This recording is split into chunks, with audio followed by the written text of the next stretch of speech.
ধরুন আপনি একটি ক্লাবের সদস্য, যেখানে আপনি বছরের পর বছর ধরে চাঁদা দিচ্ছেন, অনুষ্ঠান আয়োজন করছেন, এমনকি ক্লাবের বিভিন্ন সমস্যার সমাধানেও আপনি গুরুত্বপূর্ণ ভূমিকা রাখছেন। কিন্তু যখন সিদ্ধান্ত নেবার সময় আসে তখন আপনাকে ইগনোর করা হয় এবং গুরুত্বপূর্ণ পদগুলিতে শুধু কিছু নির্দিষ্ট সদস্যরাই রয়ে যায়। আপনি কি তখনও সেই ক্লাবে টিকে থাকতে চাইবেন, নাকি নিজের স্বার্থ দেখে সেখান থেকে সরে আসবেন? এই একই সিচুয়েশনের মুখোমুখি এখন ভারত। এই মুহূর্তে একটি প্রশ্ন বারবার উঠে আসছে যে ভারত কি ইউনাইটেড নেশন থেকে বেরিয়ে যাবে? কারণ এখনো পর্যন্ত ইউনাইটেড নেশনে ভারতকে পার্মানেন্ট সিট বা ভেটো পাওয়ার কোনোটাই দেওয়া হয়নি এবং ইউনাইটেড নেশনে পরিবর্তনের বিষয়ে ভারতের কোনো প্রস্তাবও শোনা হচ্ছে না। আসলে রিসেন্টলি যখন ডোনাল্ড ট্রাম্প আমেরিকার প্রেসিডেন্ট হলেন, তখন তিনি ওয়ার্ল্ড হেলথ অর্গানাইজেশন অর্থাৎ WHO থেকে আমেরিকাকে পুরোপুরি প্রত্যাহার করে নিয়েছিলেন এবং এই অর্গানাইজেশনের সঙ্গে সমস্ত সম্পর্ক ছিন্ন করেছিলেন। যখন WHOর মতো একটি গুরুত্বপূর্ণ স্বাস্থ্য সংস্থা, যা সারা বিশ্বের রোগ কন্ট্রোল করে এবং মানুষের স্বাস্থ্যের যত্ন নেওয়ার দায়িত্ব নেয়, সেখান থেকে আমেরিকা বেরিয়ে যেতে পারে, তাহলে ভারত কি ইউনাইটেড নেশনে এই একই ধরনের সিদ্ধান্ত নিতে পারে? কারণ সম্প্রতি ইউনাইটেড নেশনের একটি বৈঠকে ভারত আবারও কিছু পরিবর্তনের দাবি জানিয়েছে। ভারতের পক্ষ থেকে বলা হয়েছে যদি ইউনাইটেড নেশনের পুরনো নিয়মগুলিতে পরিবর্তন না আনা হয়, তাহলে এই অর্গানাইজেশনটি সম্পূর্ণরূপে বিলুপ্ত হয়ে যাবে। ইউনাইটেড নেশন বর্তমানে শুধুমাত্র সংযুক্ত দেশগুলির ফান্ডিংয়ের উপর নির্ভরশীল, কিন্তু ভারত ধীরে ধীরে ইউনাইটেড নেশনে তার ফান্ডিং কমানো শুরু করেছে। তাহলে সত্যি কি ভারত ইউনাইটেড নেশন ছেড়ে দিতে পারে? কারণ ইউনাইটেড নেশনে ভারতের লাভের থেকে ক্ষতির পরিমাণ কিন্তু বেশি হচ্ছে। বন্ধুরা, সম্পূর্ণ বিষয়টিকে আমরা খুব ডিটেইলডে জানবো, তবে তার আগে একটি ছোট্ট অনুরোধ করব, ভিডিওটিকে একটি লাইক করে চ্যানেলটিকে এখনই সাবস্ক্রাইব করে দিন, কারণ এটি করতে আপনার 1 সেকেন্ডই সময় লাগবে, কিন্তু এতে আমাদের অনেকটা উপকার হয়। আসলে ডোনাল্ড ট্রাম্প যখন আমেরিকার প্রেসিডেন্ট হন, তখন তিনি এমন কিছু সিদ্ধান্ত নিয়েছিলেন যা সারা বিশ্বের মনোযোগকে অ্যাট্রাক্ট করেছিল। সম্প্রতি তিনি একটি আরও চমকপ্রদ সিদ্ধান্ত নিয়েছেন। ওয়ার্ল্ড হেলথ অর্গানাইজেশন অর্থাৎ WHO, যা বিশ্বব্যাপী মহামারী এবং স্বাস্থ্য সংক্রান্ত বিষয় নিয়ে গুরুত্বপূর্ণ ভূমিকা রাখে, সেখান থেকে আমেরিকার সদস্য পদকে রিজেক্ট করেছেন এবং এই সংস্থার সঙ্গে সমস্ত সম্পর্ক ছিন্ন করেছেন। আপনাকে জানিয়ে রাখি, বিশ্ব স্বাস্থ্য সংস্থা অর্থাৎ WHO, যা ওয়ার্ল্ড হেলথ অর্গানাইজেশন নামে পরিচিত, এটি একটি নন প্রফিটেবল অর্গানাইজেশন। WHOর মূল লক্ষ্য লাভ অর্জন করা নয়, বরং বিশ্বব্যাপী স্বাস্থ্য ব্যবস্থাকে উন্নত করা। প্রতি বছর এই সংখ্যার বাজেট প্রায় 3 থেকে 4 বিলিয়ন ডলার হয় এবং এই বাজেট বিভিন্ন দেশের দেওয়া ফান্ডিংয়ের উপর নির্ভরশীল। বর্তমানে বিশ্বে মোট 195টি দেশ রয়েছে, তবে তাইওয়ানকে বাদ দিলে এই নন প্রফিটেবল সংস্থায় 194টি দেশ সদস্য হিসেবে রয়েছে। WHO বিশ্বের বিভিন্ন দেশে ছড়িয়ে পড়া রোগ নিয়ন্ত্রণের পাশাপাশি মানুষের স্বাস্থ্যের উন্নয়নেও কাজ করে। তাই প্রত্যেক দেশ তাদের অর্থনৈতিক অবস্থার উপর ভিত্তি করে এই সংস্থায় অর্থ প্রদান করে। আর বিশ্বে যেহেতু আমেরিকা সবথেকে বেশি ইকোনমিক্যালি স্ট্রং, তাই আমেরিকা এই সংস্থাকে সবথেকে বেশি ফান্ড দেয়। কিন্তু সম্প্রতি প্রেসিডেন্ট ডোনাল্ড ট্রাম্প আমেরিকাকে এই সংস্থা থেকে প্রত্যাহার করেছেন, যা সারা বিশ্বের জন্য একটি খুব শকিং নিউজ। এই সিদ্ধান্তের পর WHO আমেরিকার উদ্দেশ্য জানতে চায় এবং পাল্টা জিজ্ঞাসা করে যে কেন তারা এই সংস্থাটি ছাড়তে চায়। আমেরিকার জবাবে জানানো হয় যে WHO সঠিকভাবে কাজ করছে না, বরং সম্পূর্ণরূপে তারা ব্যর্থ হয়েছে, বিশেষ করে কোভিড-19 মহামারী নিয়ন্ত্রণে ব্যর্থতা, যা লক্ষ লক্ষ মানুষের প্রাণ কেড়ে নিয়েছে। ট্রাম্প আরও বলেন, আমেরিকার জনসংখ্যা চীনের তুলনায় কম, তবুও তারা WHOকে চীনের থেকে অনেক বেশি অর্থ দিত। উদাহরণস্বরূপ 2022 সালে আমেরিকা WHOকে $1.28 বিলিয়ন অনুদান দিয়েছিল, যেখানে চীন মাত্র $157 মিলিয়ন প্রদান করেছিল। যাতে ট্রাম্প কিন্তু অনেকটাই অসন্তুষ্ট হয়েছেন।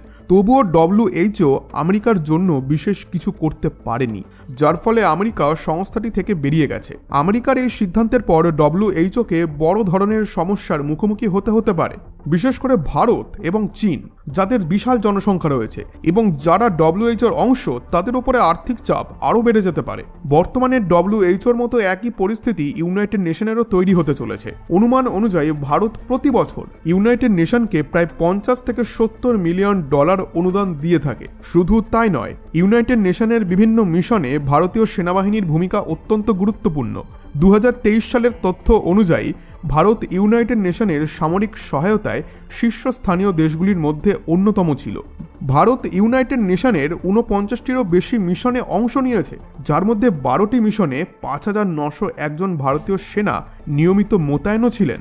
এখনও পর্যন্ত ইউনাইটেড নেশনের বিভিন্ন মিশনে মোট 2 লাখেরও বেশি ভারতীয় সেনা অংশগ্রহণ করেছে এবং এই মিশনগুলিতে 160 জন ভারতীয় সেনা শহীদ হয়েছেন। এই বিশাল অনুদান সত্ত্বেও ইউনাইটেড নেশন এখনও ভারতকে সেই স্বীকৃতি দেয়নি যেটি ভারতের প্রাপ্য ছিল। এমনকি ইউকে, ফ্রান্স, ভুটান এবং বেশ কয়েকটি আফ্রিকার দেশ ভারতের সমর্থনে এগিয়ে এসেছে এবং ইউনাইটেড নেশনকে পরিবর্তনের দাবিও জানিয়েছে। তারা একথাও বলেছে যে ইউনাইটেড নেশনে ভারতের একটি স্থায়ী আসন থাকা উচিত, কারণ ভারত ইউনাইটেড নেশনের অন্যতম বৃহৎ অবদানকারী দেশ এবং ভারত যেভাবে সিগনিফিক্যান্টলি তার ইকোনমিকে স্ট্রং করছে তাতে ভবিষ্যতে গিয়ে ভারত এই সংস্থার জন্য গুরুত্বপূর্ণ কিছু ভূমিকাও রাখতে পারে। কিন্তু ফলাফল কি হলো? এত বড় অবদানকারী হওয়ার পরেও ভারতকে ইউনাইটেড নেশনের পার্মানেন্ট সিট দেওয়া হয়নি। ইউএনের এতগুলি পিস কিপিং মিশনে অংশগ্রহণ করার পরেও ভারতকে স্থায়ী সদস্যপদ না দেওয়া এটি একটি গুরুত্বপূর্ণ ইস্যু হয়ে দাঁড়িয়েছে।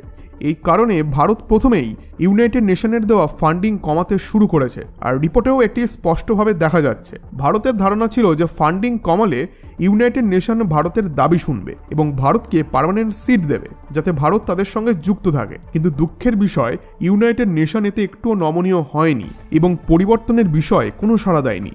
ফলে ভারত এখন বলতে শুরু করেছে যে ইউনাইটেড নেশন কার্যত আর কোনো কাজের নয়, কারণ ইউনাইটেড নেশন বিশ্বের ফুড সিকিউরিটিকে নিশ্চিত করতে পারছে না। রাশিয়া ইউক্রেন যুদ্ধ 3 বছর ধরে চললেও কোনো সমাধান আনতে পারেনি, এমনকি ইসরায়েল ও হামাসের মধ্যে চলমান সংঘর্ষেও কোনো কার্যকারী ভূমিকা রাখতে পারেনি। এই পরিস্থিতিতে ভারতের external affair minister S Jaishankarji united নেশনকে একটি পুরনো এবং অকেজো সংস্থা বলে অভিহিত করেছেন। তবে সম্প্রতি নিউ ইয়র্কে অনুষ্ঠিত একটি ইউনাইটেড নেশনের সাধারণ অধিবেশনে ভারত আবারও পরিবর্তনের প্রয়োজনীয়তার কথা তুলে ধরেছে এবং আশাবাদ ব্যক্ত করেছে যে স্থায়ী সদস্যদের সংখ্যা বাড়ানো হবে। কিন্তু ভারতের পাশাপাশি অন্যান্য দেশগুলির দাবি সত্ত্বেও ইউনাইটেড নেশনে এখনও কোনো পরিবর্তন হয়নি এবং ভবিষ্যতেও তেমন কোনো পরিবর্তনের আশা দেখা যাচ্ছে না। এই পরিস্থিতিতে প্রশ্ন উঠেছে, যেভাবে আমেরিকা WHO থেকে নিজেদেরকে সরিয়ে নিয়েছে সেভাবেই ভারতও কি ইউনাইটেড নেশন থেকে বেরিয়ে আসবে, আর তাদের কি এখান থেকে বেরিয়ে আসা উচিত? কারণ সত্যি কথা বলতে ইউনাইটেড নেশন থেকে ভারতের ডাইরেক্ট কোনো লাভ হচ্ছে না। এমনকি এখন তো প্রশ্ন উঠছে যে ভারতের পাশাপাশি জাপান, জার্মানি, ব্রাজিলের মতো দেশগুলিকেও কি ইউনাইটেড নেশন ত্যাগ করার কথা ভাবা উচিত? বন্ধুরা, এই বিষয়ে আপনাদের মতামত কি? ভারতের কি ইউনাইটেড নেশনের বিরুদ্ধে ডাইরেক্ট কোনো পদক্ষেপ নেওয়া উচিত, নাকি তারা চুপচাপ ইউনাইটেড নেশন থেকে বেরিয়ে যাবে? আর ভারত যদি ইউনাইটেড নেশন থেকে বেরিয়ে যায় তবে এটি কি সত্যি ভারতের জন্য সঠিক পদক্ষেপ হবে? কারণ ইউনাইটেড নেশন থেকে বেরিয়ে আসা মানে শুধুমাত্র প্রতিবাদ নয়, বরং ইন্টারন্যাশনাল মঞ্চে একা হয়ে যাওয়ার কিন্তু ঝুঁকিও রয়েছে। আর ইন্টারন্যাশনাল কনফারেন্সে ভারতের অংশগ্রহণও কিন্তু কমে যেতে পারে। তবে ভবিষ্যতে যা হবে তার সমস্ত আপডেট আমি আপনাদেরকে দেব। তো বন্ধুরা, আশা করছি এই ভিডিওটি আপনাদের ভালো লেগেছে। ভিডিওটি ভালো লেগে থাকলে ভিডিওটিতে একটি লাইক এবং চ্যানেলটিকে এখনই সাবস্ক্রাইব করে নিন যাতে আমার দেওয়া আপডেট আপনি সবার প্রথমে পান। ধন্যবাদ।